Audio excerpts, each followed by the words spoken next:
Olá, tudo bem com você? Graça e paz. Eu agora, nos próximos vídeos, eu pretendo meditar sobre a carta de Paulo aos Romanos. Essa carta, ela é linda.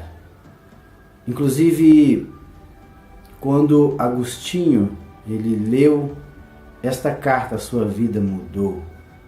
Igualmente também Lutero, quando Lutero ele leu, estudou sobre a carta de Paulo aos Romanos, a vida de Lutero foi mudada. Então nós vamos meditar. Eu pretendo expor a carta de Paulo aos Romanos nos próximos vídeos. Esta carta, ela foi escrita quando Paulo ainda estava ali em Corinto. E ele escreve esta carta.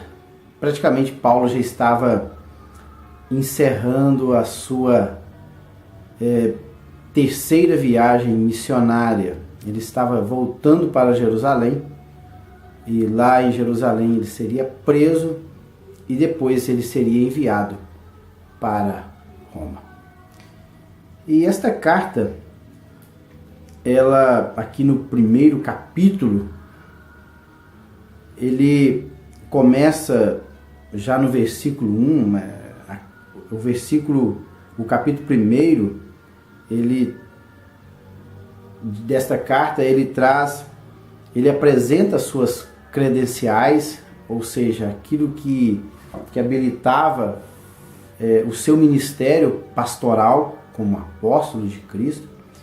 Depois ele expressa, a partir do versículo aqui, do versículo 8 até o versículo 15 aproximadamente, ele expressa sua preocupação com a igreja ou com os irmãos que estavam em Roma. Vamos dizer assim, nos primeiros séculos da igreja primitiva, não tinham templos luxuosos, suntuosos como existem hoje. As pessoas, os cristãos, eles se reuniam nas casas. Era a igreja de Cristo, aqueles que foram chamados para fora. Era a eclésia. E depois do versículo 16 e 17, Paulo afirma sua convicção. E depois do versículo 18 até o 32, ele fala sobre o mundo gentil e a sua culpabilidade. Que o mundo gentil, ele não tem desculpas. E ele começa desta forma a sua carta.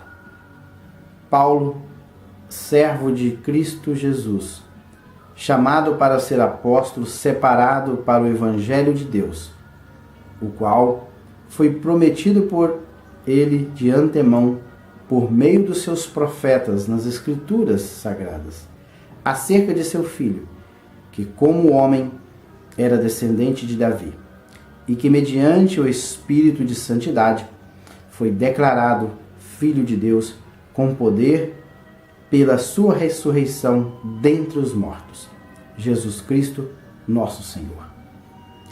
Por meio dele e por causa do seu nome, recebemos graça e apostolado para chamar dentre todas as nações um povo para a obediência que vem pela fé.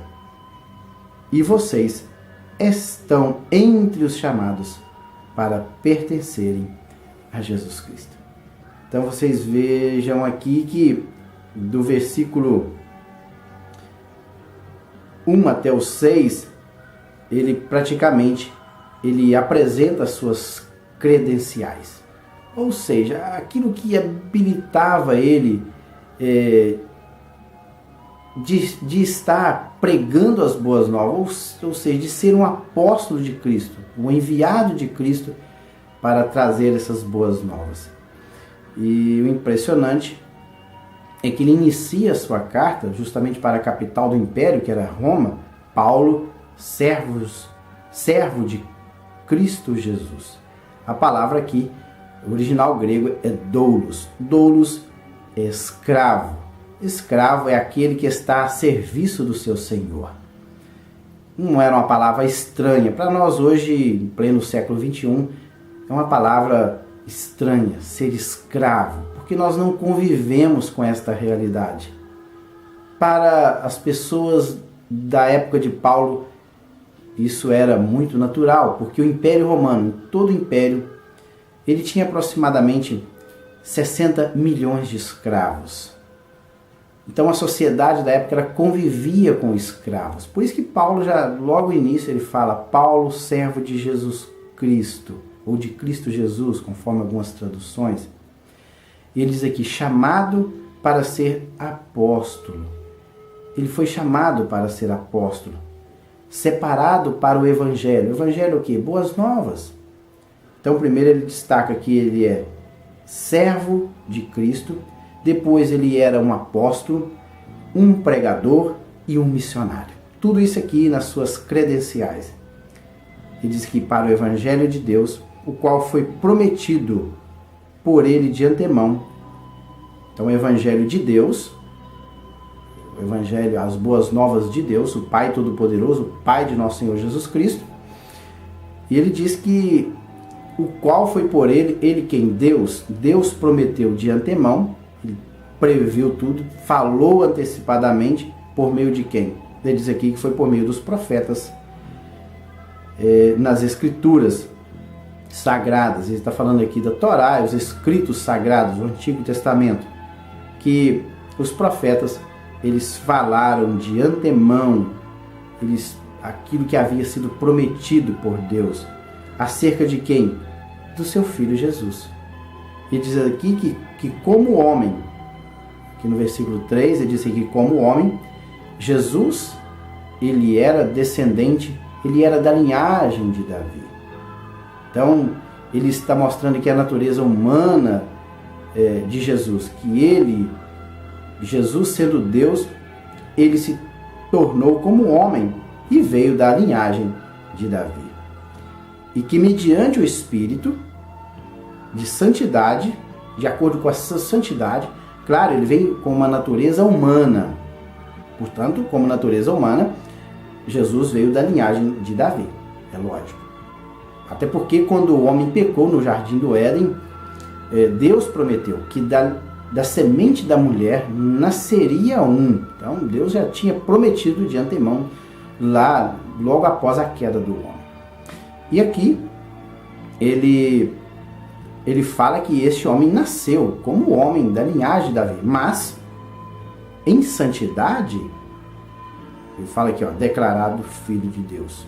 Então, mediante o Espírito de santidade, Jesus ele foi declarado filho de Deus.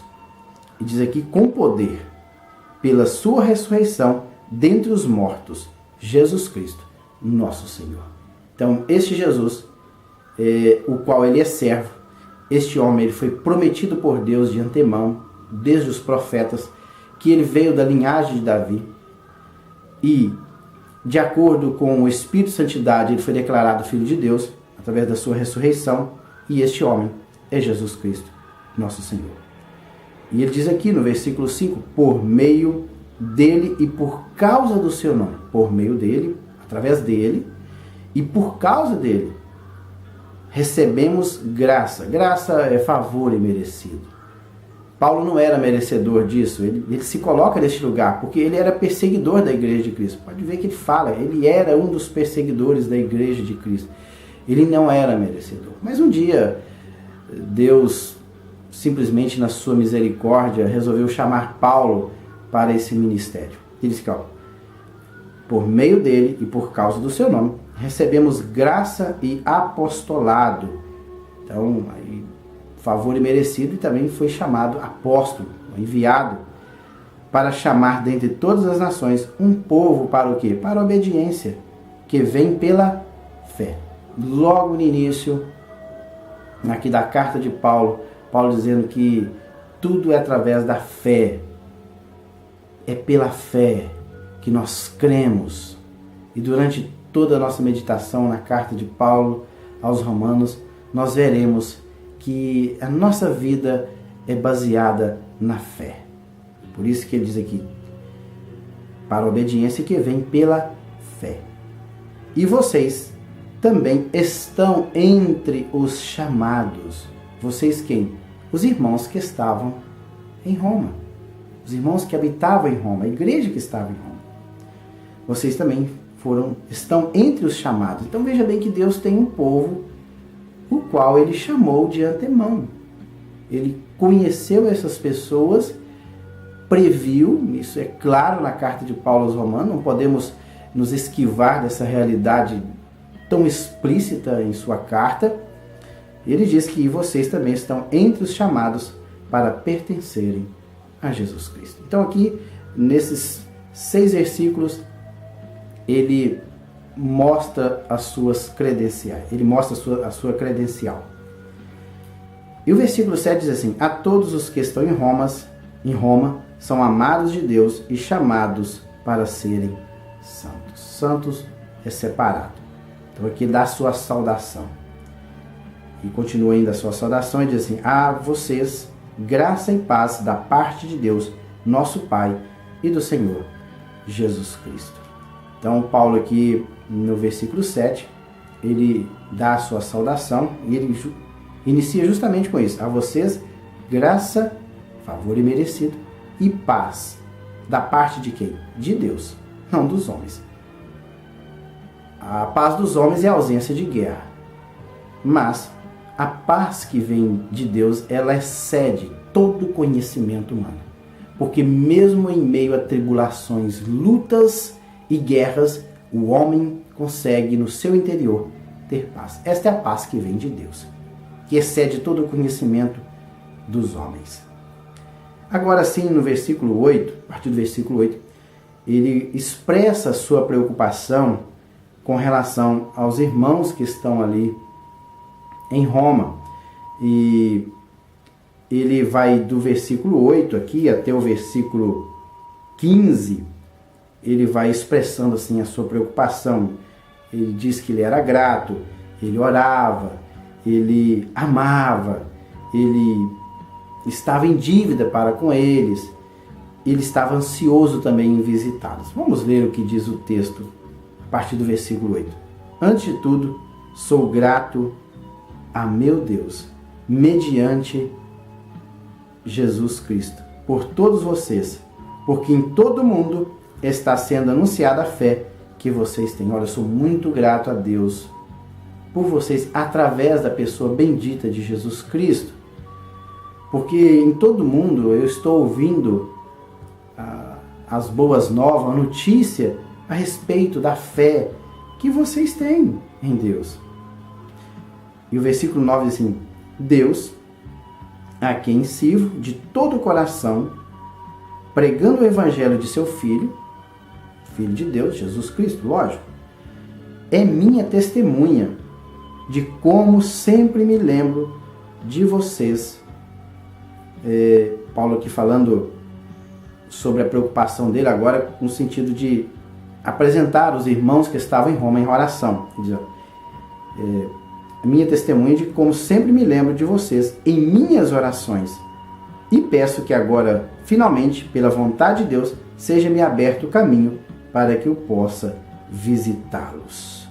Então, em versículo 9 e 10, ele expressa a sua preocupação no que se diz respeito a estar orando, intercedendo a Deus a favor dos irmãos que estavam ali. Eu sempre estou orando em favor de vocês, e que Deus abra uma porta, que eu possa ir visitá-los muito em breve. Ele tinha ansiedade. Veja aqui, no versículo 11 ele expressa isso, anseio. Paulo amava tanto esses irmãos que ele tinha ansiedade, anseio vê-los, a fim de compartilhar com vocês algum dom espiritual. Dom é presente, presente de Deus, presente espiritual, para fortalecê-los. Ele diz, isto é, para que eu e vocês sejamos mutuamente encorajados pela fé. Então ele fala aqui, no versículo 11 e 12, que ele queria estar lá em Roma para compartilhar algum dom, algum presente espiritual que Deus deu para ele, para que através dessa experiência que ele iria compartilhar, os irmãos que estavam em Roma pudessem ser fortalecidos na fé. E mutuamente eles seriam enriquecidos, fortalecidos na fé. Porque, logicamente, os irmãos que estavam ali em Roma, eles compartilhariam com Paulo também uma experiência, algum dom espiritual que Deus tinha dado para eles. No versículo 13, a partir do versículo 13, ele fala que estava em dívida. Olha só, quero que vocês saibam, irmãos, que muitas vezes planejei visitá-los, mas fui impedido até agora. Olha, eu não estou em dívida com vocês. Eu sempre quis ir até Roma, mas eu fui impedido. Os trabalhos. Não diz aqui que Satanás impediu Paulo. Diz aqui que ele foi impedido. Com certeza os trabalhos ali na Ásia Menor, na região da Grécia, ali de Corinto, da Macedônia, da região da Caia, a região da Galácia, todas aquelas regiões, as igrejas que estavam ali, o trabalho de Paulo naquelas igrejas, o impediu de estar em Roma. Pode ver que ele fala isso aqui. E ele diz assim: meu propósito é colher algum fruto entre vocês, assim como tenho colhido entre os demais gentios. Olha, eu quero ir visitá-los para que eu possa colher fruto entre vocês, assim como eu já tenho colhido entre os irmãos que estão aqui na região da Ásia Menor, na região da Galácia, na região da Macedônia, na região da Caia. Todas as igrejas aqui, eu já tenho colhido fruto dessas igrejas. E eu quero colher entre vocês também. Esse aqui é o versículo 13. O versículo 14, ele continua ainda, falando sobre essa dívida. Ele diz assim: sou devedor tanto a gregos como a bárbaros. E ele fala aqui sobre o alcance do evangelho, tanto gregos, bárbaros, tanto sábios como ignorantes. Gregos aqui eram os pensadores, os filósofos inteligentes da época. Os bárbaros eram os demais povos. Então, tanto a gregos, que eram considerados sábios, onde nasceu o berço da cultura, ali na Grécia. Então, tanto os gregos como os bárbaros, os demais povos. E ele coloca tanto sábios como ignorantes. Então, ele coloca os sábios aqui novamente como gregos e os ignorantes aqueles que não eram gregos. Por isso estou disposto a pregar o evangelho também a vocês que estão em Roma. Que Paulo fala da sua dívida, da sua disponibilidade de ir até Roma, pregar o evangelho. E no verso 16, então ele já começa aí, Paulo afirmando a sua convicção no que se diz respeito ao evangelho de Cristo. Então, finalzinho aí do versículo 15, Paulo aí está ansioso, disposto a visitar os irmãos que estavam em Roma. No próximo vídeo, eu estarei dando continuidade a esse capítulo 1 da carta de Paulo, e justamente ele vai falar aqui, Paulo afirma sua convicção, ele fala da origem do evangelho, ele fala da operação do evangelho, ele fala do efeito do evangelho nos próximos versículos, ele fala do alcance do evangelho. Depois ele fala do mundo gentil que é culpado, e assim ele encerra o capítulo 1. No próximo vídeo estarei meditando nos demais versículos do capítulo 1 da carta de Paulo. Até lá, fique na paz do Senhor.